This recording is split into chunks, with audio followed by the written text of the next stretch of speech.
Hello, my dear viewers. How are you all today? I hope you are doing well, staying healthy, and enjoying the storyline.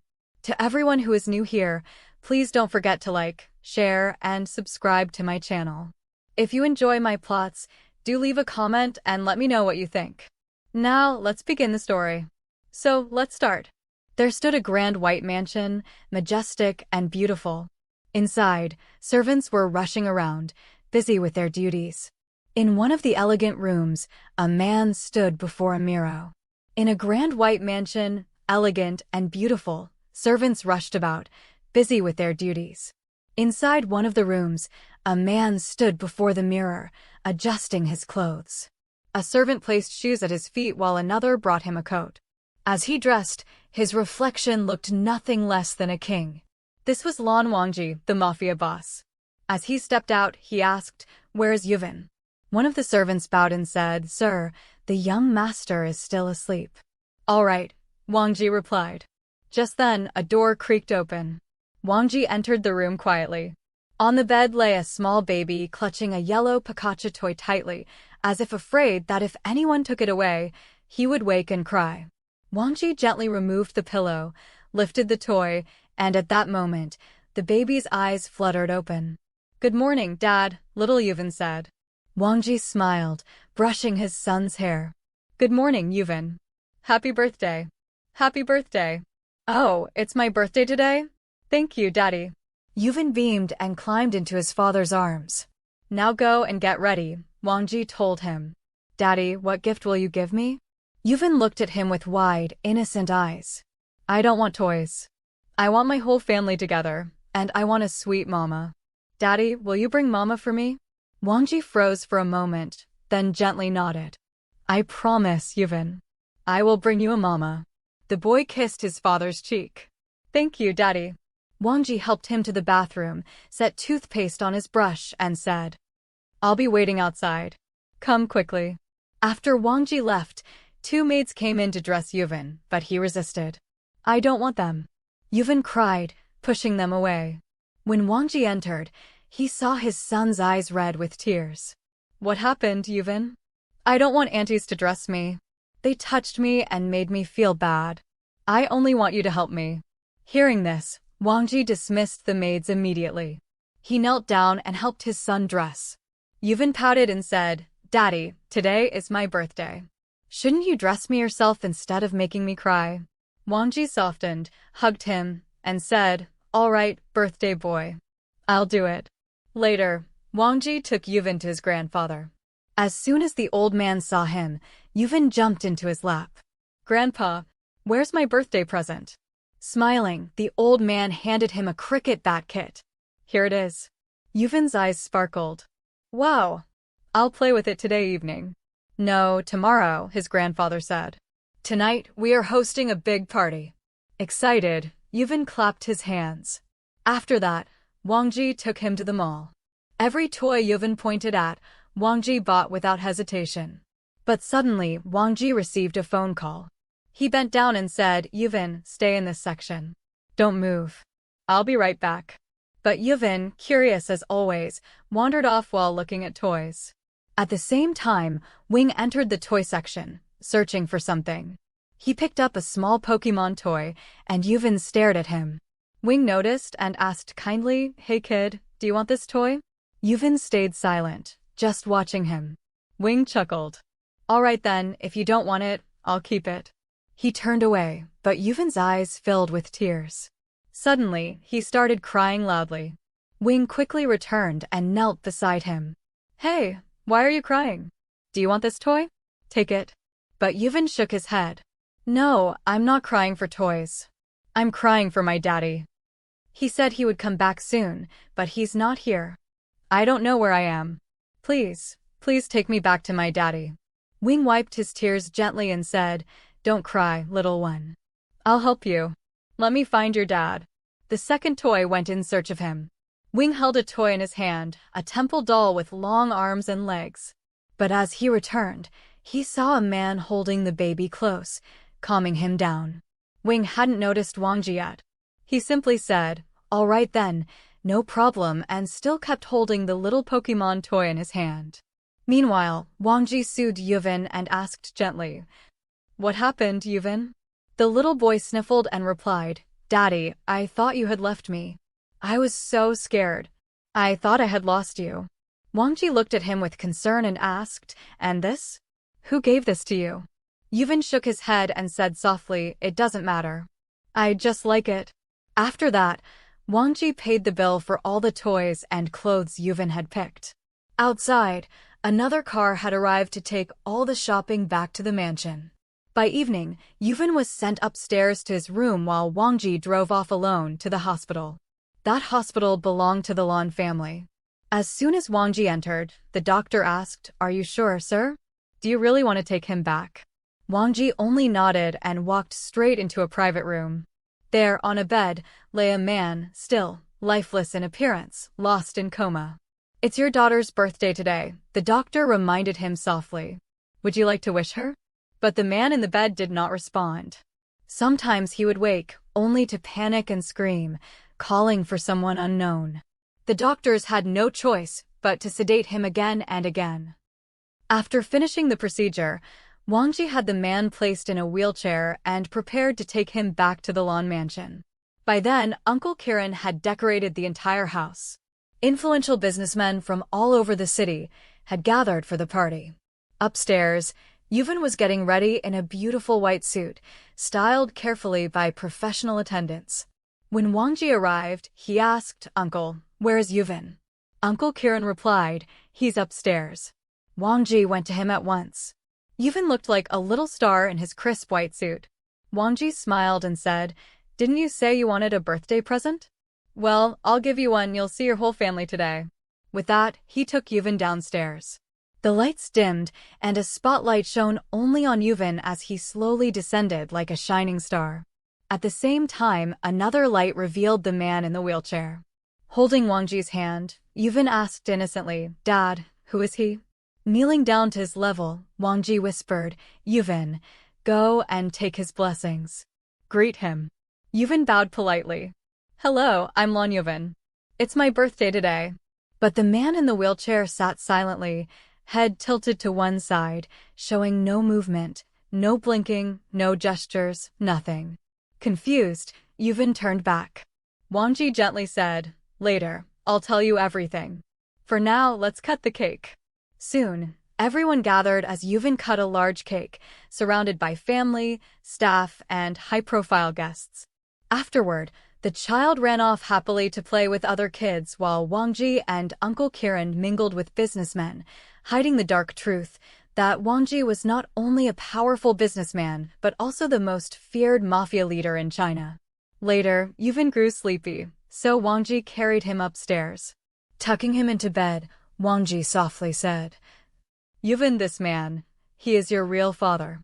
Shocked, Yuvin whispered, "What? But Dad, aren't you my father?" Wangji nodded slowly. "Yes, I raised you. But he is your true father by blood." The little boy thought for a while, then smiled innocently. "So that means I have two fathers, one papa and one dad. Tonight, can I sleep with him?" Touched, Wangji carefully laid Yuvin beside the unconscious man, tucking them both in. After Yuvin fell asleep, Wangji whispered to the still figure, "Good night, Gitch," before taking Yuvin back to his own room. Later, alone in the bathroom, Wangji stood under the shower, fists clenched. He punched the wall and muttered, "I entered this bloody underworld only to find out the truth about what happened to you. Who did this? Why did this happen? But still, I know nothing. I couldn't do anything." His hands bled, but he didn't care. After his shower, he went to bed, pulling Yuvin into his arms. The next morning, Yuvin refused to drink milk until Wangji finally coaxed him. Uncle Kiran suggested, "Why don't we hire a nanny?" Wangji agreed, but firmly said, "Make sure she's good and truly capable of handling Yuvin."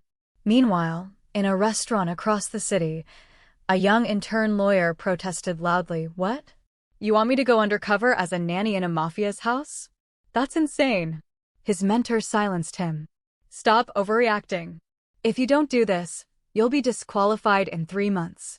The lawyer groaned. So I'm supposed to wash bottles, clean diapers, and rock a Mafia's kid to sleep? Imagine if he pees on me. I'm a lawyer, not a babysitter. But he had no choice. By the next day, he arrived at the Lawn Mansion with nothing but a backpack and the forged papers his mentor had given him. When the guards asked who he was, he simply handed over the letter, pretending to be mute. Uncle Kieran read the documents and asked, "So, what can you do?" The man signed with gestures, sweeping, washing, feeding babies. Uncle Kieran narrowed his eyes. "Are you truly mute?" He gave a slow nod. Uncle Kieran suddenly pulled out a gun, cleaning it in front of him. The young man nearly fainted on the spot, but somehow managed to keep silent. Wing was exhausted, yet quietly followed Uncle Kieran's instructions. He was asked to sit, but before he could settle on the floor, Uncle Kieran stopped him. No, not there. Sit on the sofa, he said firmly. Wing hesitated, but nodded and obeyed. Uncle Kieran then explained, "My grandson is 5 years old. From now on, you will take care of him. He needs someone who can look after him properly." Wing froze for a moment. A 5-year-old? But I was told it would be a small baby. Still, he agreed silently. He dropped his backpack in the hallway and entered the kitchen to prepare something for the child. Boiling water on the stove, he muttered to himself, "Boss said it was just a baby I had to watch over. But what's really going on here? None of this makes sense." Just then, Wing's eyes drifted to the staircase. Descending with perfect grace was Wang Ji, wearing a dark blue coat. The dim bulb light seemed to make his presence even brighter, like a rising sun. His milky white skin, sharp features, and effortless charm left Wing completely captivated. So captivated, in fact, that he didn't notice his mistake. Instead of pouring hot water into a cup, he spilled it directly onto the stove. Flames burst up instantly. The butler and Wing both screamed, while panic froze Wing in place. Wang Ji rushed forward, grabbed the extinguisher, and sprayed the fire down quickly. Wing's face was covered in foam, and as he wiped it away, he couldn't stop whispering under his breath. "So handsome, so elegant." Wang Ji stepped closer, pulled out tissues, and began gently cleaning Wing's face. Their eyes met, Wing's nervous gaze locked onto his flawless features. But just as the moment deepened, a small voice broke the silence. "Daddy, what happened? Who screamed? Daddy, are you okay?" A little boy ran down the stairs, Wang Ji's son Yuan. He rushed straight to Wing, ignoring his father. Hugging his leg tightly, he looked up and exclaimed, "Daddy, did you bring me a new mommy? He's so cute." Wing blinked in shock, pointing at himself, but unable to speak. Yuan's eyes lit up with recognition. "You're the same person who gave me that toy, right? I remember you." The child clung to Wing's leg while Wang Ji stood stunned. Uncle Kieran stepped in and calmly explained, "This is your new nanny. He can't speak, but he'll take good care of Yuan." Wang Ji's pride was bruised. "Can't speak? And this is the one you hired?" He almost burned the kitchen down a moment ago. Uncle Kieran ignored him, but Wing, embarrassed, pointed at Wang Ji and muttered through gestures, "This man, too handsome." I couldn't stop staring. That's why it happened.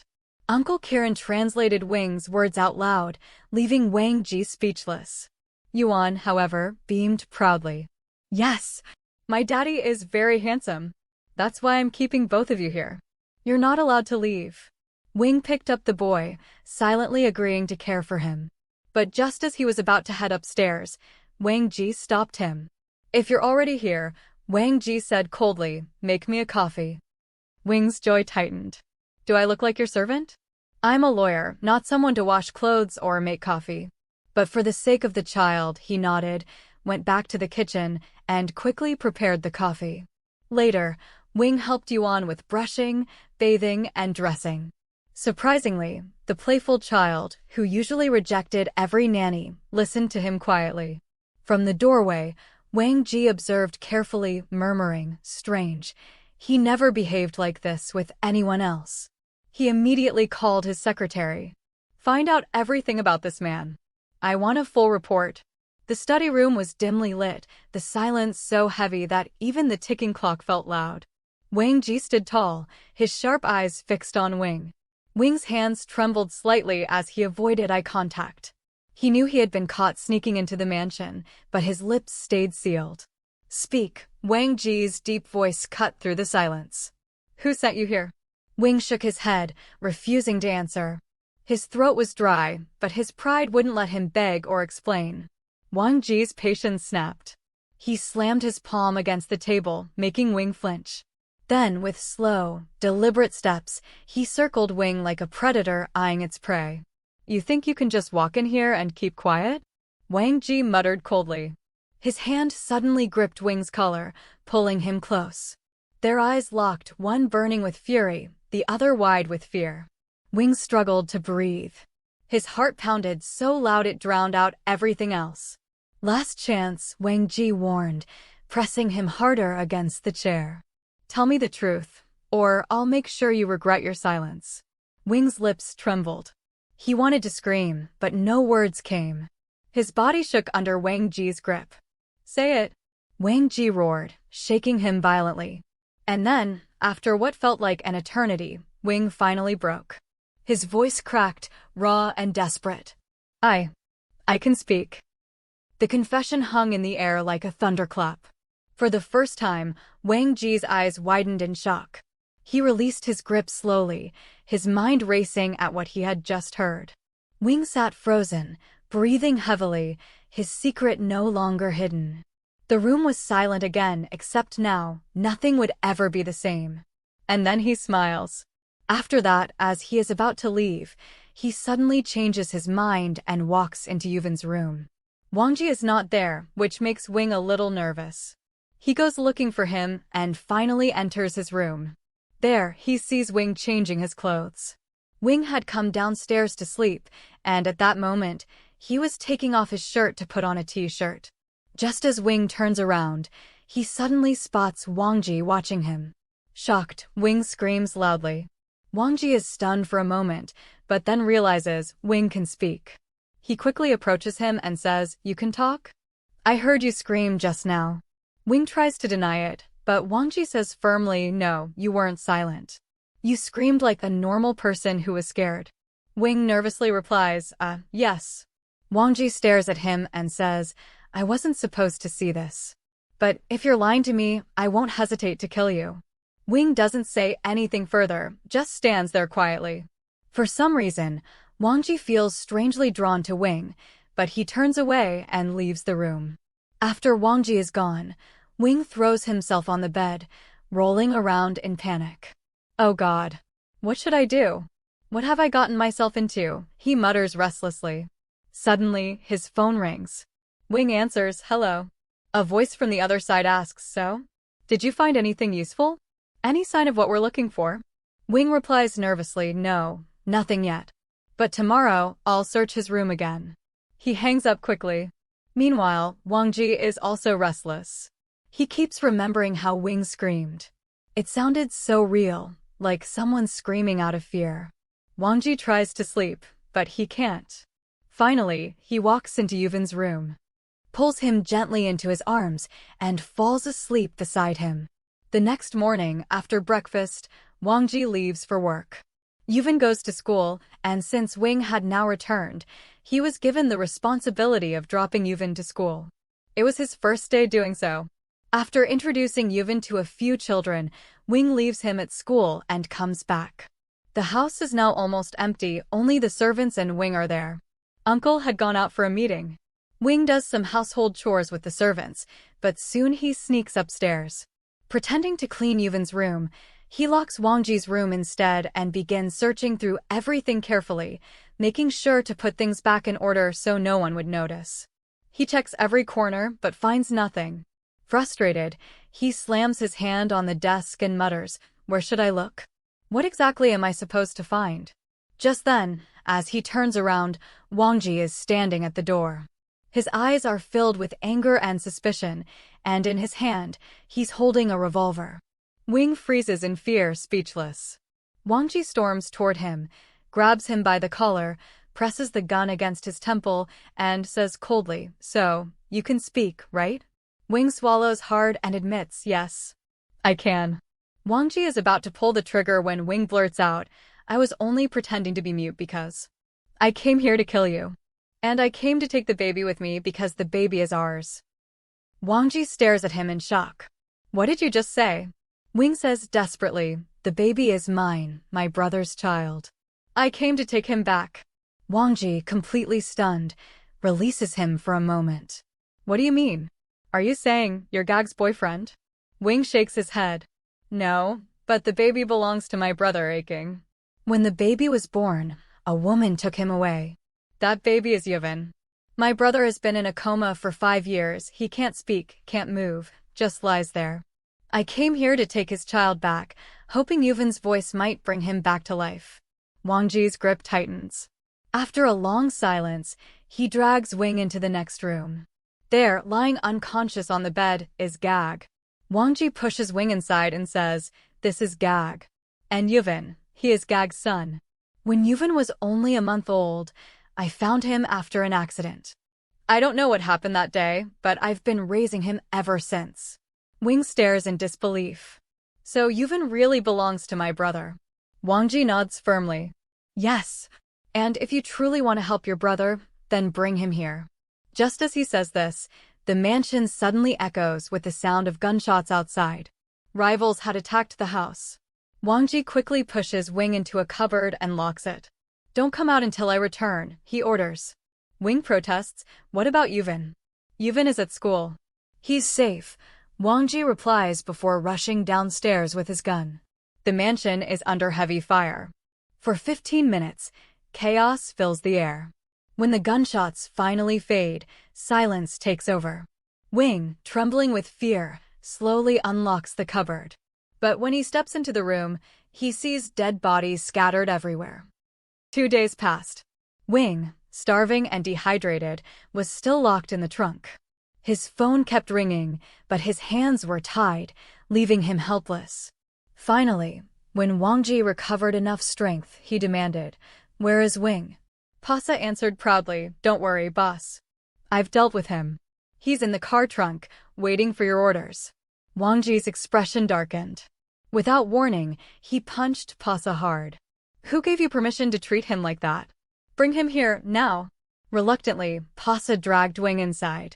His condition was pitiful, weak, bruised, trembling from hunger and thirst. The moment he saw Wang Ji, he collapsed to his knees, clutching his feet. Water, please, water, Wing begged, his voice hoarse. Little Yevon rushed forward. Nanny, uncle. What happened to you? He turned to Wang Ji. Daddy, please, give him water. Wang Ji knelt, lifted Wing gently, and held a glass to his lips. Wing drank desperately, gulping down the entire glass in seconds, then begged for more. Another glass was handed to him. After drinking, tears filled his eyes. He whispered, I'm sorry, forgive me. But Wang Ji grabbed his hair and growled, why should I forgive you? You nearly cost us everything. Wing cried out, I swear, I didn't betray you. I did nothing wrong. Please believe me. Furious, but conflicted, Wang Ji dragged Wing into the room where Gag lay unconscious. Look, this is my brother, Wang Ji shouted. Now tell me the truth, what were you trying to say? Wing's eyes widened in shock. Your brother? No, this can't be true. What do you mean? Wang Ji demanded. Wing tried to speak, but his body gave out. Exhausted, malnourished, he fainted on the floor. Doctors were called immediately. They explained his collapse was due to weakness and lack of food. Glucose was administered, and he was placed under care. 6 hours later, Wing finally opened his eyes. Wang Ji was there, waiting.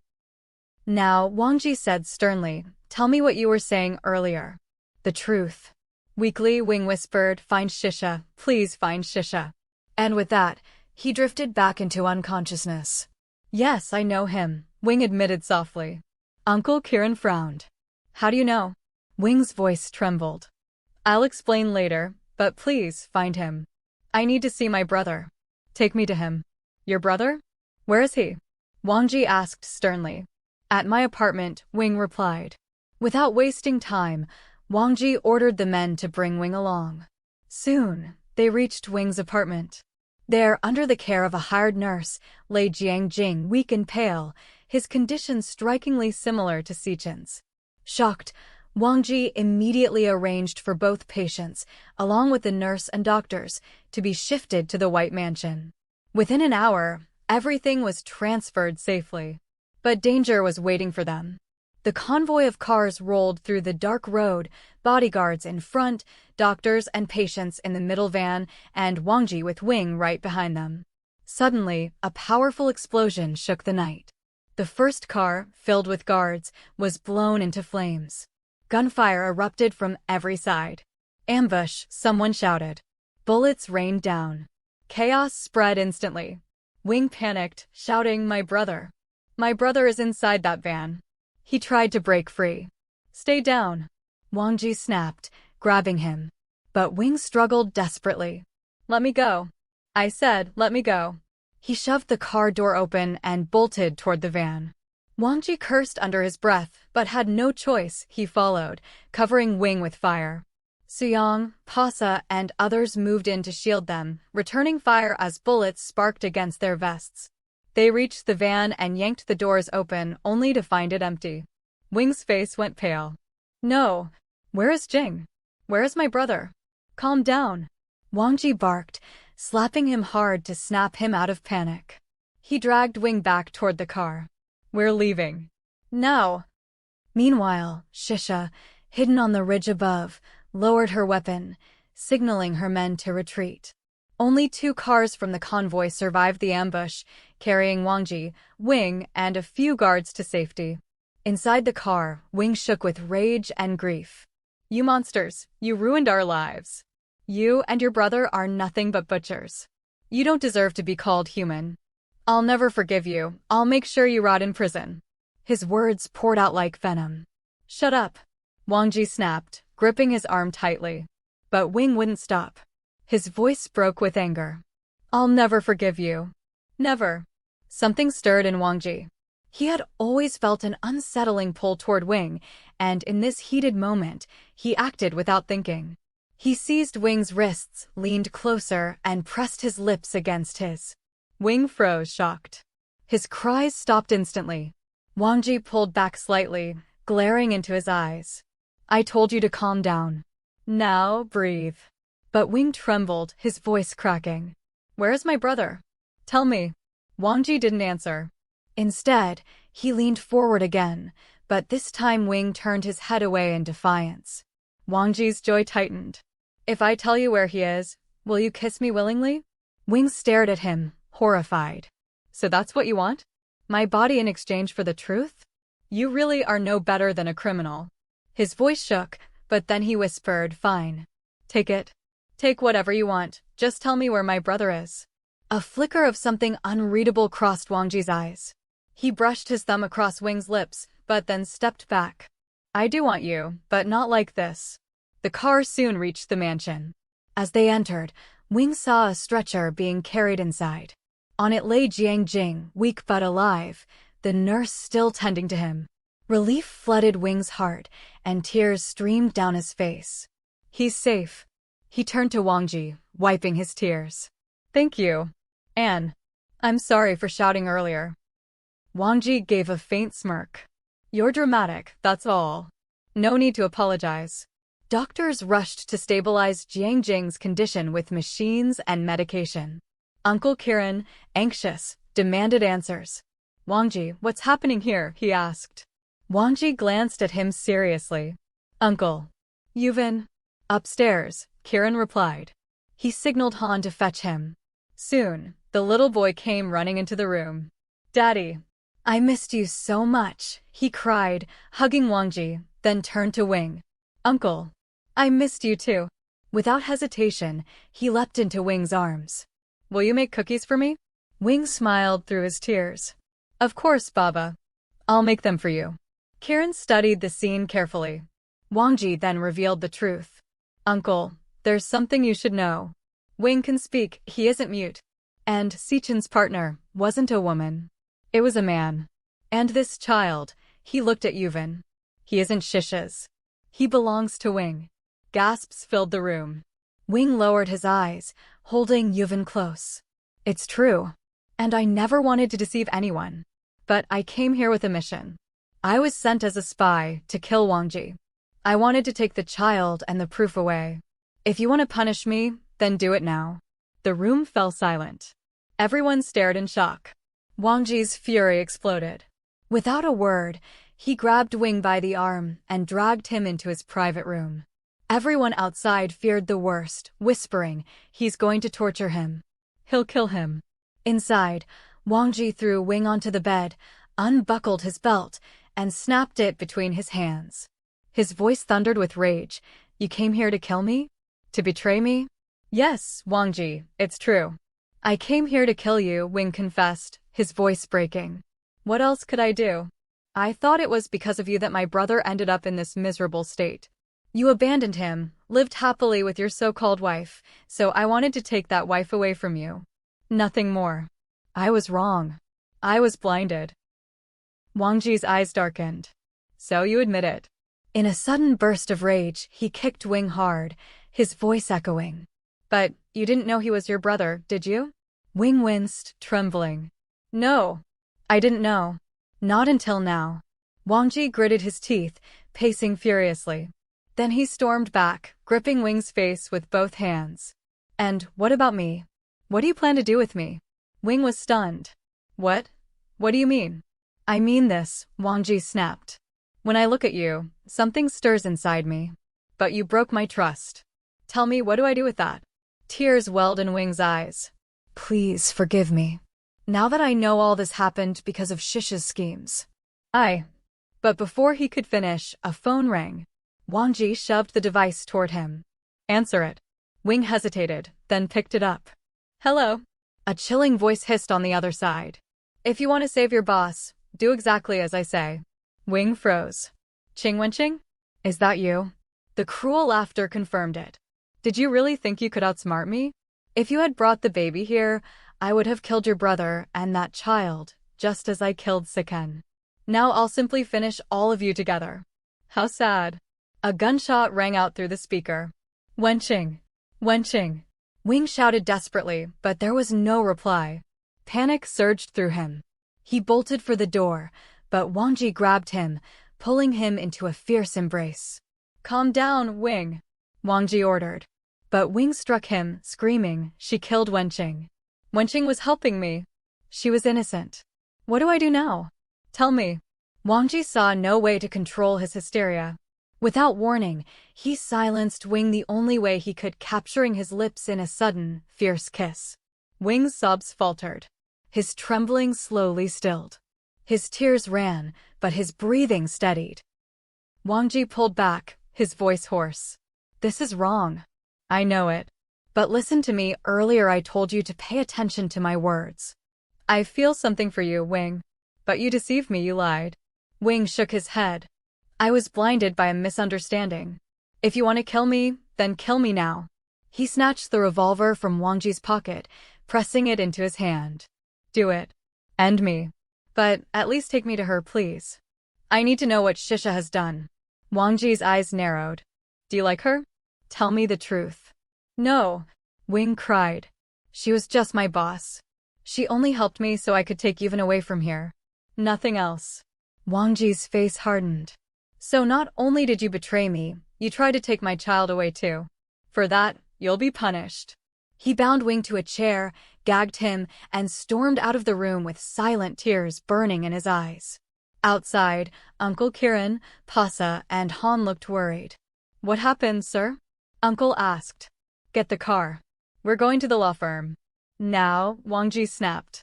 His fury was uncontainable. When they reached Wenqing's place, they found her dead. Blood stained the floor, papers scattered everywhere. Clearly, she had been tortured before being killed. Wangji clenched his fists, rage boiling. "Find her," he barked at Pasa. "I don't care how, but within 2 hours, I want Shisha in front of me." "Yes, sir," Pasa replied immediately, already hacking into CCTV footage. Soon they spotted Shisha escaping with a gang.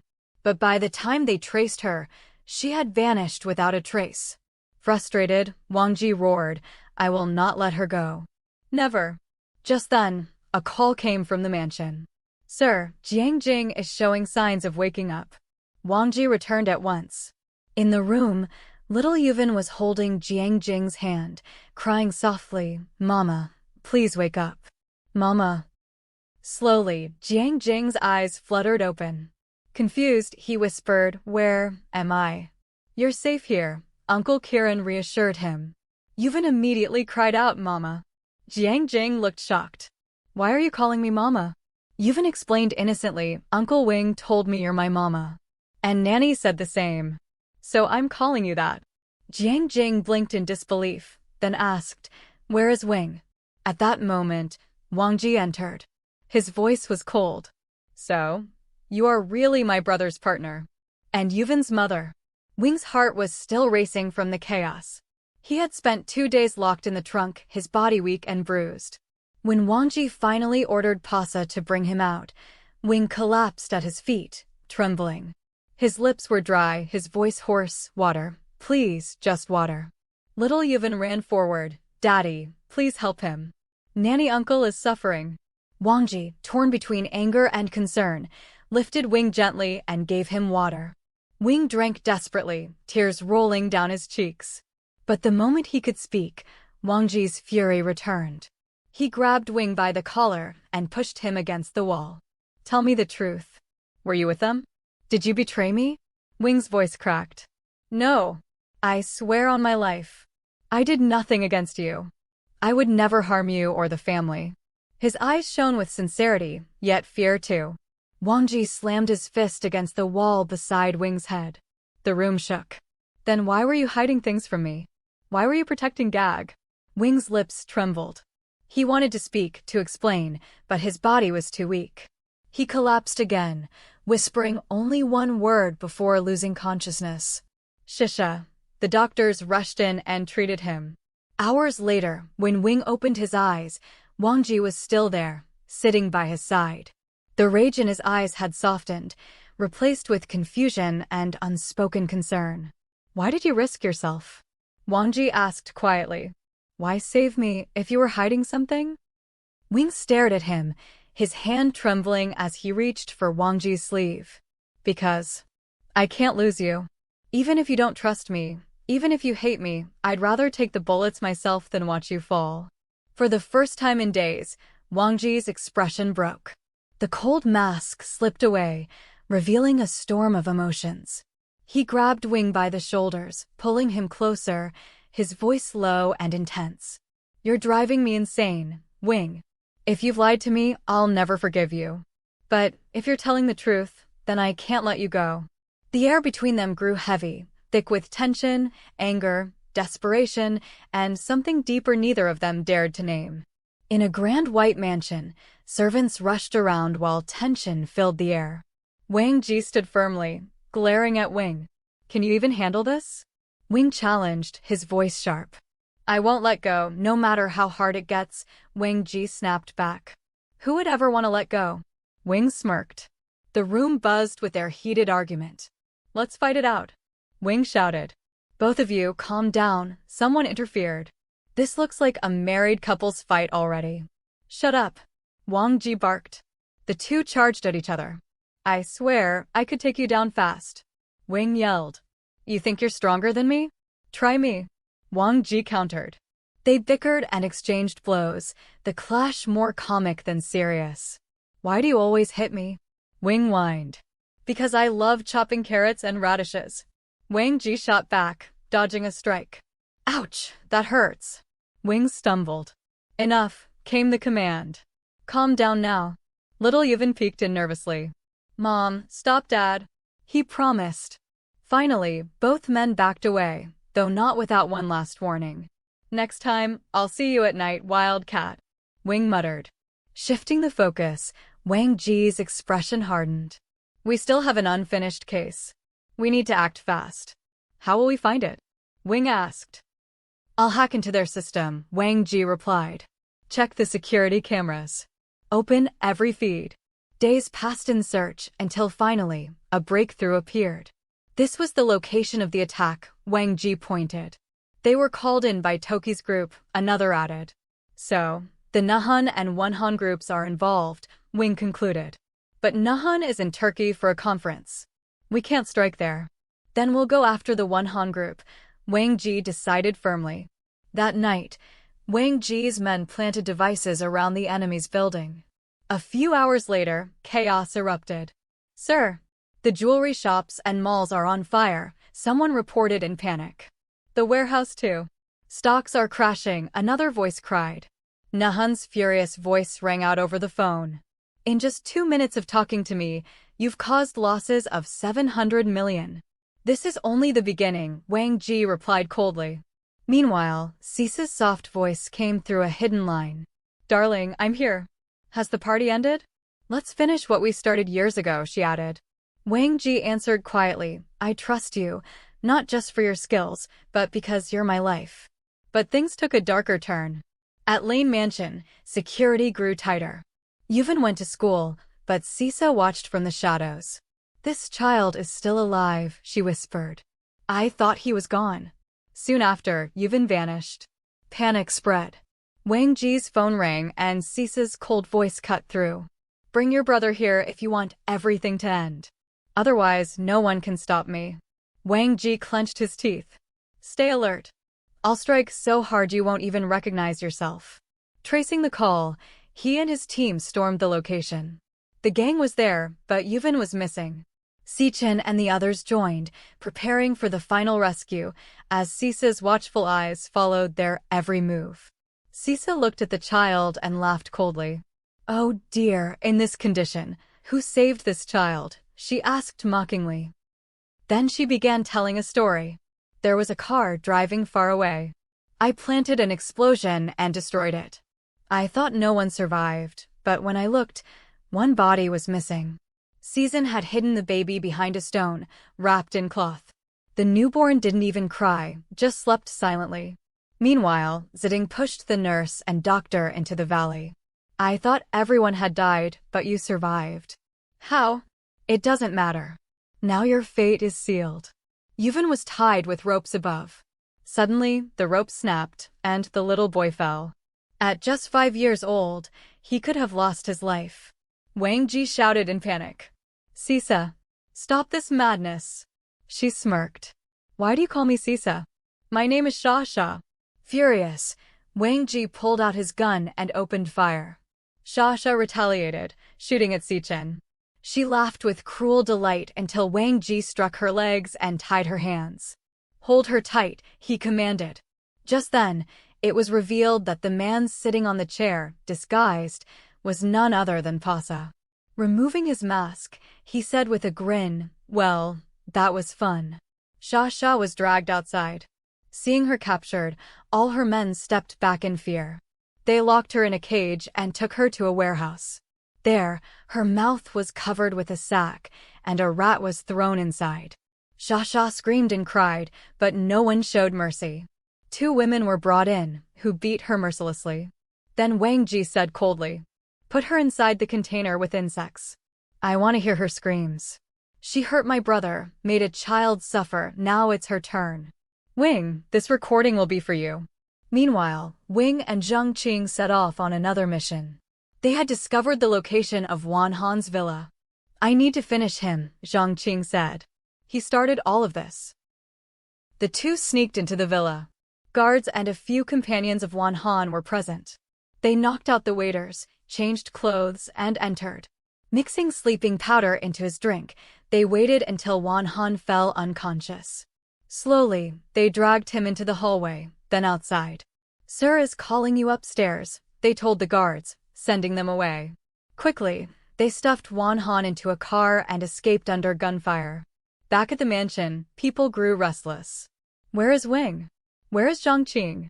No one knew. Wang Ji ground his teeth. What are they up to now? Moments later, the car returned. Wing and Zhang Qing stepped out. Wang Ji rushed to them. Where were you? What did you do? Wing smirked. Why do you care? Anyway, I brought you something special. He opened the car and inside was Wan Han, barely conscious, wrapped only in a towel. Wang Ji's eyes widened. You captured him? Of course, Wing replied proudly. Catching this fool was too easy.